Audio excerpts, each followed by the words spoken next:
गया। ये सवाल संवैधानिक जरूर है जो आप पूछ रहे हैं कि एक समय सीमा थी, लेकिन अब इसके मायने राजनीतिक हो गए हैं। इस संवैधानिक सवाल का जवाब राजनीतिक होगा, और राजनीतिक ऐसा होगा कि कोई भी पार्टी इसमें हाथ डालना नहीं चाहेगी। इसलिए बस जैसा चल रहा है वैसे ही चलता रहेगा, क्योंकि अब तो क्रीमी लेयर की बात भी आई। क्रीमी लेयर को लेकर भी आरक्षित वर्ग है, उनका यह कहना है कि क्रीमी लेयर से कोई फर्क नहीं पड़ता, अगर हम आगे भी आ गए हैं तब भी हमारे बच्चों को आरक्षण का लाभ मिलना चाहिए। तो इस पर एक अलग बहस की शुरुआत होती है, जिस पर मामला सुप्रीम कोर्ट में है।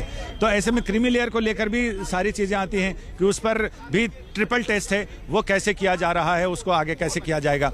तो इन तमाम चीजों को लेकर, लेकिन ये सही है कि आरक्षण कब तक, ये सवाल अभी जस्टिस पारदीवाला ने भी कहा कि ये आरक्षण दिया जाना कोई अंतिम सॉल्यूशन नहीं है, ये तो सॉल्यूशन की शुरुआत है, ये पहली सीढ़ी है। अब इस पर कब तक आगे आने वाली पीढ़ियां कब विचार करेंगी या नहीं करेंगी, आगे आने वाली कोर्ट में क्या इस पर कुछ राय बनेगी, या फिर ऐसे ही जैसे चल रहा है वैसे ही चलता रहेगा, ये तो भविष्य के गर्त में है।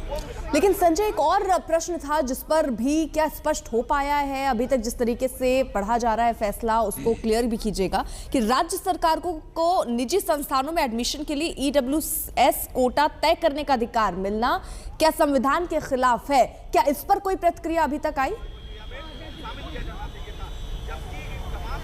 इस पर कोई प्रतिक्रिया भी नहीं आई है, लेकिन जब ये फैसला लागू होगा तो उस पर राज्य सरकारें भी अपने अपने हिसाब से तय कर सकेंगी कि वो ईडब्ल्यूएस को कोटा देना चाहते हैं। अभी तक जो मामले सुप्रीम कोर्ट में आए थे, तेलंगाना में, आंध्र प्रदेश में, महाराष्ट्र में, हरियाणा में कहीं जाट आरक्षण है, कहीं मराठाओं को आरक्षण है, तो उनको जातिगत आधार पर पिछड़े वर्ग का आरक्षण देने को लेकर सुप्रीम कोर्ट सहमत नहीं हुआ था। लेकिन अब जाटों के आरक्षण के मामला भी सुप्रीम कोर्ट में आया था, जिसमें सुप्रीम कोर्ट ने अपनी सहमति नहीं जताई थी। लेकिन ये आर्थिक आधार ऐसा पैमाना है जिसमें अब तो सुप्रीम कोर्ट ने अपनी मुहर लगा दी है कि हाँ, सरकारें आर्थिक आधार पर ट्रिपल टेस्ट के बाद जब ये तय हो जाए कि हाँ उनको ज़रूरत है, तो उस पर फिर आरक्षण दिया जा सकता है। ये सुप्रीम कोर्ट ने अपने फैसले में साफ कर दिया है। अब राज्य सरकारों को देखना है कि वो इस फैसले के आलोक में किस तरह की नीतियां बनाती हैं और कैसे इसको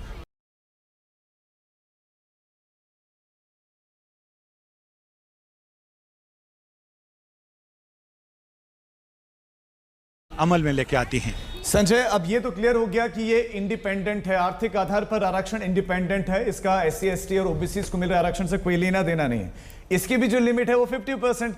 ऐसे में 10% से क्या इसको बाद में भविष्य में बढ़ाया भी जा सकता है, क्योंकि अब तो ये इंडिपेंडेंट है।